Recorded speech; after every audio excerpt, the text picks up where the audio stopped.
think we've had a lot of conversation about the whole commitment to leave no one behind, what that really means. What are the last mile issues in different areas and in different geographies? Are they going to be the toughest challenges? How do we mobilize the resources, the lessons, the investments we need really truly to tackle those in a durable way? I think we haven't talked much about financing and resources. We've talked a little bit about it, but it's a huge question. We've had, and I want to thank Tony Pippa as he is leaving the room. The special coordinator is leaving the building, but I want to thank you as you do. Safe flight, and thank you as you go. We have created this opportunity this year, and it comes out of cumulative work and thinking, broadly speaking, on the development stage and just changes in the world where we think about how you invest in development differently. So it's ODA and being very smart about how you use official assistance, but it's also about opening the aperture to supporting the better mobilization of domestic resources, to private capital flows, to philanthropic flows, so which expands the pie enormously in terms of the potential investments in a variety of development ambitions. I think we've talked a lot and heard a lot about some of the ways that we connect local to global in different ways and issues, how they resonate in the United States in different ways. We've heard some skepticism along the way as well, and that's always very healthy.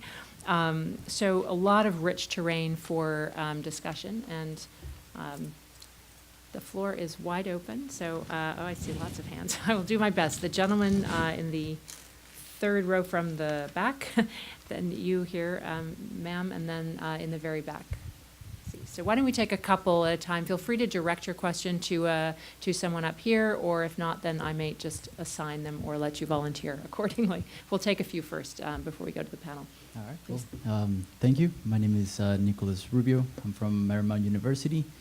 And I thank everybody for being here and giving us your insights. But so we've been talking about the notion on sort of like the global interaction in between countries. Now, there's sort of like the other side of the coin, if you will, where now due to globalization, cities are competing against each other. So, and they're competing against each other for talent more than anything, for developing themselves. Thinking globally and sort of like putting the countries aside a little, how much more progressive could we be when we just take cities into consideration rather than a centralized government organization, so on and so forth? Thank you. Thanks. I have you here in the second row, please. Hi, I'm Laura Schurler with United Way Worldwide. I was struck by a lot of the comments that the panel made in terms of the work that we do, but one of the areas that I didn't hear anybody address was jobs. And I was particularly struck when Dr. Futrell was talking related to the right that everybody has to an education, but what do young people then do once they've had that education? And we've seen some of the challenges that have happened in the world in places where there's high youth unemployment. So for anyone on the panel to just address the importance of jobs in terms of moving this global agenda forward. Thank you. And I had a gentleman at the back. Thank you for my name is Didas Kaman. I'm from Rwanda, Africa, and I'm a student at the American University School of International Service in Ethics, Peace and Global Affairs. I was struck for both Save Children and Dr. Patricia for women. Coming from Rwanda, having experience of conflict or poverty, women, children problem, we can be staying on ideas than not being in a concrete situation. If you are having agenda for children or women, how do you think about security? What is the root cause of poverty or children problems or the root cause of education? You can't think of education when children are in a refugees camp, when children are not able to go to school, when children are not able to eat, they will never access education. How do you think about security in the progress of development. Want to take one more and then come back to our panel? Why don't we do that, because we're running a little low on time, so I think that might be the best thing to do. I have two more. Why don't I take those, sir, you, and then a young woman here on the left. Hi, my name is Hafiz Saqif. I work for United Nations Association of Pakistan. I'm here for my business trip, but I just got a chance to be here. So I want you to know that I worked with Millennium Development Goals while working for UNA Pakistan, and now I'm seeing these Sustainable Development Goals. So if you see countries like Pakistan where there's a lot of problems and people don't have good education, so they can grow, they can educate, they can get educated and then grow. And you see the problems coming from there, the terrorism, other kind of things. So do you think that countries like that where people, they are not, they don't have standard of education they do have in the first world countries, but they do have capacity, they're using some kind of, because I'm IT guy, so I know they are using some kind of tools and technologies which are being used in the first world country at the same time. So is there any agenda in SDG where we would be addressing that, starting some kind of IT projects in Pakistan and countries like Pakistan, India and Bangladesh, from where we can develop software engineer which can work for the first world countries, and then the problems which are being faced by the people over there, and because of that because they don't have jobs, they don't have education, things are getting bad, they can be resolved somehow. Thank you very much. Thank you. One more, and then I think we'll come back to our panel.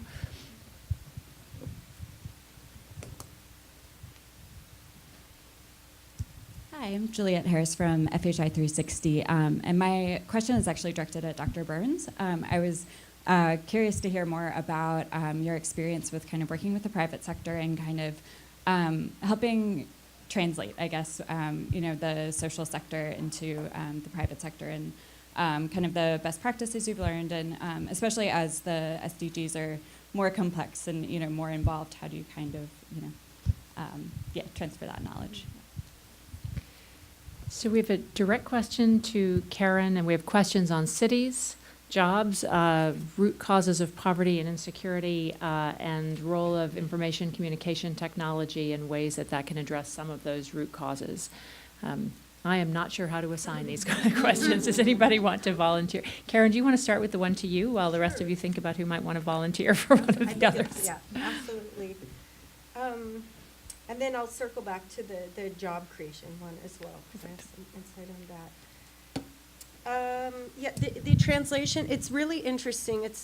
There's two major things that I think I could answer that with. Like, in general, I find that, again, with people's baseline starting from zero, I kind of break things down very simple in my head. Like, nobody wants to be made to feel stupid, and nobody wants to be made to feel like a jerk for not doing something already. So that's pretty interesting. Like, when I start to approach people, again, that just don't operate in this space, just like really elevating the baseline of like just respect for those two concepts really just goes a long way, because I think sometimes, again, like in these platforms, like even the discussion points we have and the words we use and things we're just accustomed to, like people find that very off-putting. And again, like some of the biggest lessons that I've learned translating from like my world into now this new space. So yeah, nobody wants to feel stupid. Nobody really wants to feel like a jerk for not doing it already. And that comes from, we're doing some really exciting initiatives actually within our local manufacturing base. And we're working on a project that's what we call Jobs Plus, and we're bringing in the work of our giving partners and the services that they provide to affect the factory workforce and the children. So really bringing those two worlds together, and a lot of lessons over the last couple years of just dealing with our manufacturing base, and especially people that live in the communities, and essentially getting over that hump of like, we put a lot of people off at the beginning for starting to open that dialogue, and then naturally people just closed up, and because they felt that they already should have been doing that. So now I reframe in a lot of different ways. And then just another thing when it's talking about that translation, it's not really so much talking about the actual ways of approach, but really recognizing that in the private sector, there's a lot of risk and there's a lot of fear with kind of engaging in this space. And that goes on a lot of different levels, but the two main ones are just the risk to brand and brand protection, I mean, that's paramount. I work for a private sector company and my livelihood is dependent on it. So like people within companies are making rational decisions and like kind of not wanting to push the envelope and that brand association because, and we were talking about this idea of partnership today at lunch and what are the risks associated with a brand like Tom's to be associated with different nonprofits. So keeping that at top of forefront, and then also the idea of risk within kind of helping for-profit companies show proof of concept and ideally showing a return on investment. And this is an idea that I talk a lot about with just a friend of mine. She works for, speaking of LA, and the mayor's office. And they do a lot of how to help local LA companies be better engaged with governance. And so we've been batting this idea around of, what we would really be beneficial to Tom's is having local monies that we could tap into so we could do initiatives like our Jobs Plus initiative where the financial risk is not on us. I know that sounds stupid from a private sector perspective, but it really would be helpful. And again, like I know USAID has put out seed monies to show these proof of concepts, but having monies that can be tapped into quicker that we could kind of dip into to show proof of concept in a more rapid space, I think would be really helpful in an ideal world.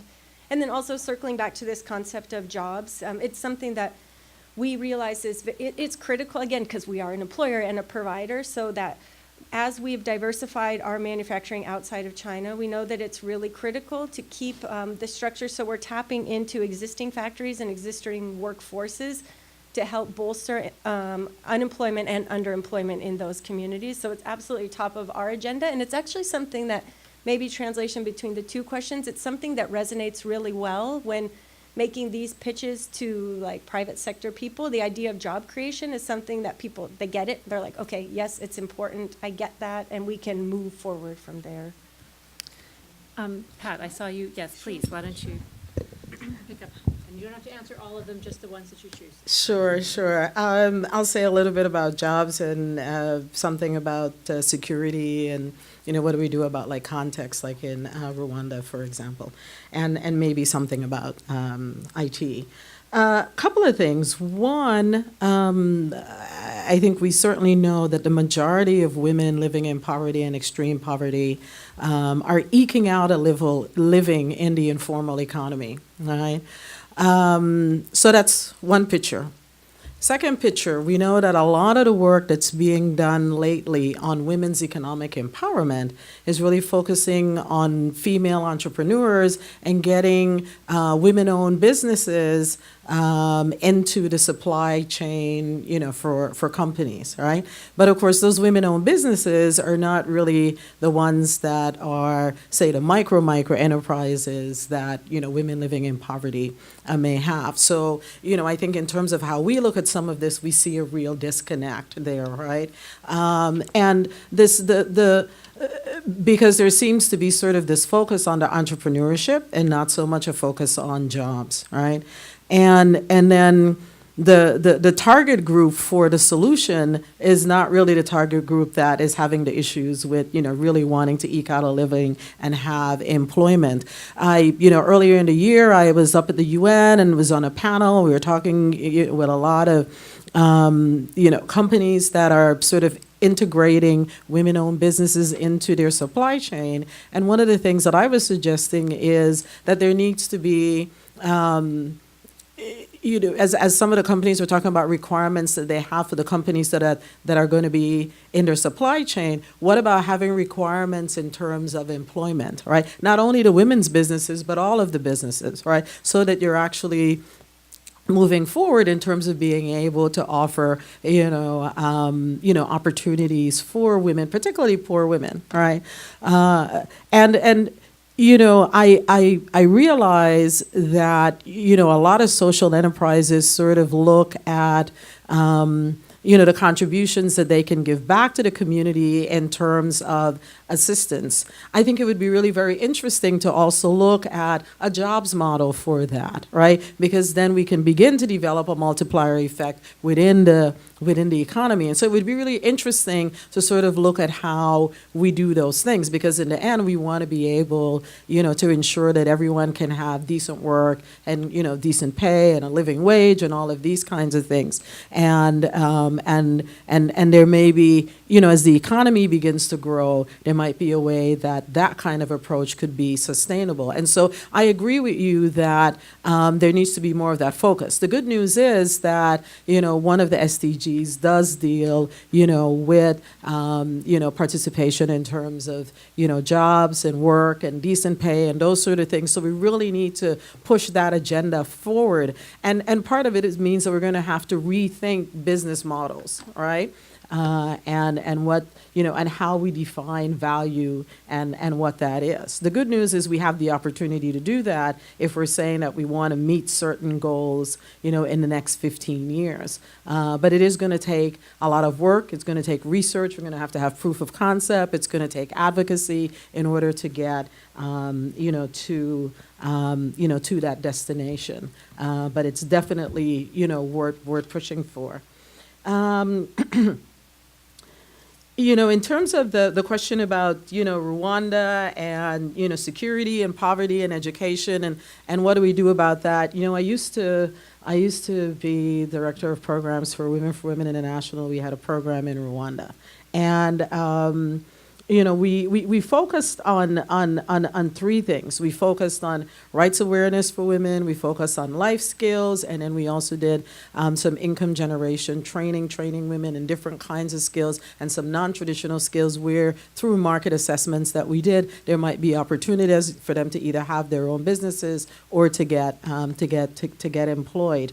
And as I've sort of moved on from that and come into the advocacy space, I also sort of feel that, that's the piece that's sort of missing from some of this work. Because we not only, need to provide, skills and opportunities, we also need to engage, with our governments in terms of what are the kinds of policies and programs and investments that we need for people to move out of poverty. We also need to be looking at things like, where women are in terms of peace and security, right? And, I think it's we're celebrating is it the 15th anniversary of the UN Resolution 1325, Women, Peace, and Security. And we also have to look at the roles that women are playing in decision-making in post-conflict countries. Now, of course, there are lots of women who are in political positions in Rwanda, right? More so than in other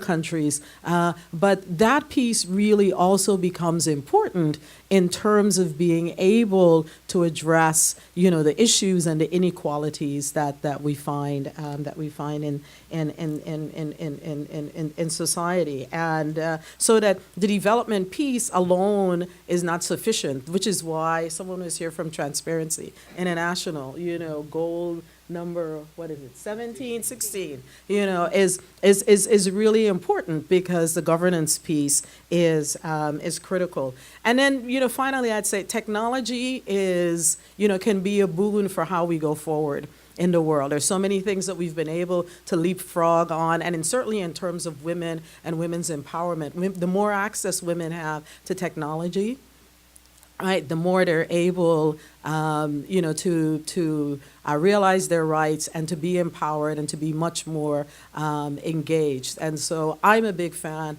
of us being able to find ways that we can do more of getting access to technology to the folks that are living in the most extreme poverty, because I think it's a way to then begin to get up and out of it.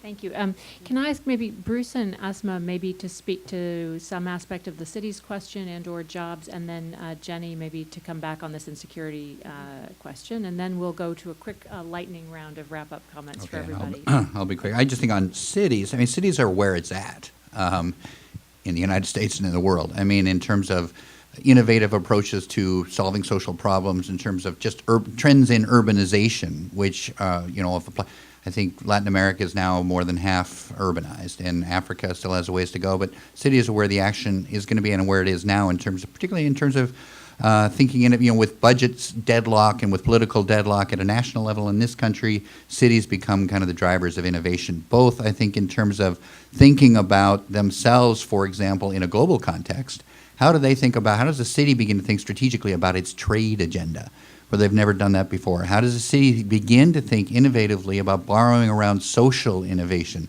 Things, I mean, and U.S. cities are in the lead on some of that, around fair wages. How do we think about that? U.S. cities certainly have a lot to learn about transportation in an era when most of them were built on suburbs and cars. But how do they learn from their counterparts in other countries as they think about how they, innovative approaches to transportation, efficient energy, financing mechanisms, innovative financing? It's all being driven by cities. That's where the action is right now. So, those are opportunities, I think, as much as anything else. I think on the jobs front, I would just say, I think we do, too, learn from each other. And again, come back to this notion of the universality of some of these challenges. And as we try to be more progressive in our thinking about jobs, job training that is demand-driven and market-led, job training that doesn't just rely on broadly on you got this education, but rather on certification schemes, job training that thinks about career pathways, job training that thinks about living wages. I mean, all of these are, this is a global conversation. It's not being led here. It's not being led in, sub-Saharan Africa. It is a global conversation, and I think the focus here of the SDGs helped to enhance that further. Thanks. So, I think absolutely a lot of innovation and opportunity around cities, but I think as I look at it from a food security frame, and rural areas and agriculture are going to remain really important for our long-term sustainability and our lives. And so I think there will, hopefully cities can also be create that. There is an interdependence anyway between cities and the rural areas, but they're looking into the future. How can we exploit the opportunities to really revitalize rural areas through the linkages with cities? I think there's a lot that could be done, and you're seeing that a lot here around local farmers and local solution and bringing them into the more nutritious, more organic, that sort of thing. And that can be a win-win both for urban areas and rural areas. But given that the agenda is really about leaving no one behind, yes, the cities are where a lot of the innovation and growth is happening, but we really need to think more strategically about the rural areas, the remote areas, and how do we really address those issues, and how do we exploit the benefits of both. And I think there's a lot of opportunity there. The jobs agenda and security are so interrelated. The lack of jobs leads to higher levels of insecurity, and insecurity, especially for women, prevents women from working and from earning a livelihood. So that's a really interconnected issue that again, with the leave no one behind aspect of this agenda, hopefully we begin to unpack what the barriers are for women earning a living and women's empowerment, and really see the security aspect of that and address that. There was something else I was going to say, but I forgot. I'll stop there. Well, I would agree that I think the security issue is at the heart of development and the progress that we will see or not see on the SDGs. I just wanted to say, Save the Children is starting a new project in Jordan where we're working with youth in Syrian refugee camps and in host communities, where we're working with them to do some citizen level monitoring of Goal 4, education goal, and training them to kind of advocate with duty bearers in those refugee camps and host communities to ensure that there's access to to education and so that they can track the progress of education in those places. So I think that the degree to which we kind of marry the the importance of measuring and the progress of these goals in conflict-affected fragile states, I think is going to be key. We just did a study with Center for American Progress of 55 conflict-affected and fragile states and how they did in the MDGs, and they did very poorly. But one thing that came out of it was the lack of data. There's countries weren't even measuring very successfully the progress on human development outcomes in those countries. So countries like the United States bringing forth opportunity and financing for data in those countries will be critically important. The last thing I'd say is that at Save the Children, we talk about that we need a hat trick. We need success at UNGA, which we had. We need success in Paris on climate change, and we need success at the World Humanitarian Summit next year. And so the degree to which we see success in all those places as interrelated to our success on the whole agenda, I think is really critically important. Thanks. Since you have the mic, why don't we just go in reverse order? For any last thoughts you want to leave everybody with, just take maybe a minute. If Sure. you can. Sure. Well, I think that my comments go to Tony Piva, who's not here any longer. But in terms of what we want for the United States out of this process over the next 15 years is really the U.S. government's leadership in creating opportunities for financing and partnership and capacity building. But I think that we'll see success if we see countries like the U.S. be vanguard countries and come out early to commit resources to this agenda and also Save the Children and private sector and everybody. I think the degree to which we'll see success is people coming out in the next year or so, making bold, strong commitments to this agenda. And Save the Children at UNGA just made a $250 million commitment to Every Woman, Every Child in terms of our work on global health and nutrition. And so coming out early, coming out strong, showing that we support an ambitious commitment, I think is going to be critical.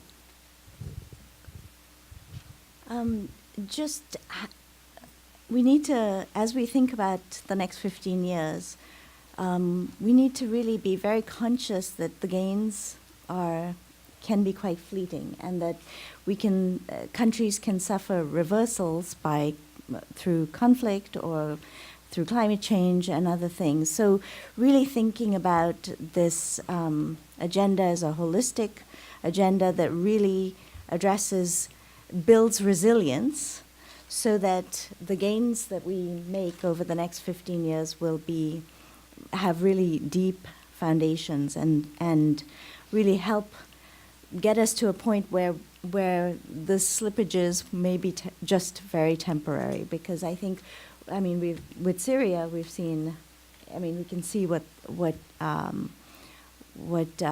conflict can do in terms of the setbacks.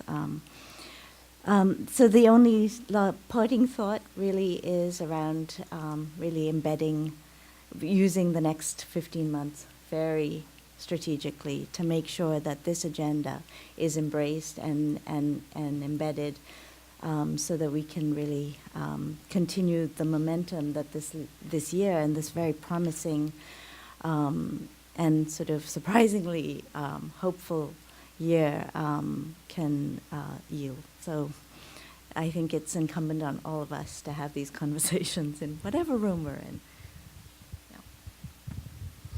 I would just say, while I may sound skeptical, I'm a big fan of the SDGs. And my skepticism really is not, it's really, is there an opportunity here to really galvanize local participation in addressing these problems in additive ways? And maybe, the ultimate branding of that is less important than kind of signing up for what the SDGs really represent in terms of our big, big aspirations and the universality that's implied there and its emphasis on sharing with and learning from one another in a global context. Terrific. My closing remarks are somewhat similar. I think that Tom's is really uniquely positioned to help understand how people can be part of like the collective ownership of this. And just some lessons that I've learned in my work in this space. First is that this concept of local giving, doing good for your own community, resonates, whether it's in the United States, across the globe. That's what we hear from our consumers everywhere. That's great that you're doing that over there. What are you doing here? So that's a global. The second is that just in general, people want to feel good about doing good. So I think Tom's is successful in large part because we've made this whole one-for-one concept very simple, and we keep it that way because that's what people want from our company, but that is like a universal that we always keep in mind. And then the third is a lesson that I learned when we were building out our website with the global goals and kind of breaking it down into Tomsy language, is our social media team kept saying, okay, Karen, where's your call to action? Like, people want to know what they can do. So our call to action on our website is just like spread the word, hashtag global goals. So a call to action is critical when we're starting to push this out into the not this room space. I could just say ditto. You know, I'll just quickly wrap up by saying that in order for the SDGs to really be the people's agenda, it requires people's support. And I think that we would be remiss if, as we're looking to figure out ways to promote the SDGs, that we do not focus on mobilizing the global public, and particularly women and girls. So I would leave us with that, you know, if we want to see in 2030 a better world for everyone everywhere, then everyone everywhere needs to be engaged. And we need to find ways that we can, you know, get people excited, and so that they can, as you say, have that call to action in terms of the more that we need to do so that we can get to this better world that we want. Thank you very much. Thank you. And I will just conclude by saying, after years that people have collectively spent crafting a comprehensive, integrated, and really potentially quite transformative agenda, what we've really created is an opportunity. It's a world historical colossal opportunity, but what matters is what happens now. And it's up to us, it's up to all of you, whether we use that opportunity to drive real change in real places in the world to affect real people's lives. So that is my concluding thought, other than to say thank you. What a phenomenal panel. Thank you so much for all of the work that you've done and for sharing your insights and wonderful reflections here.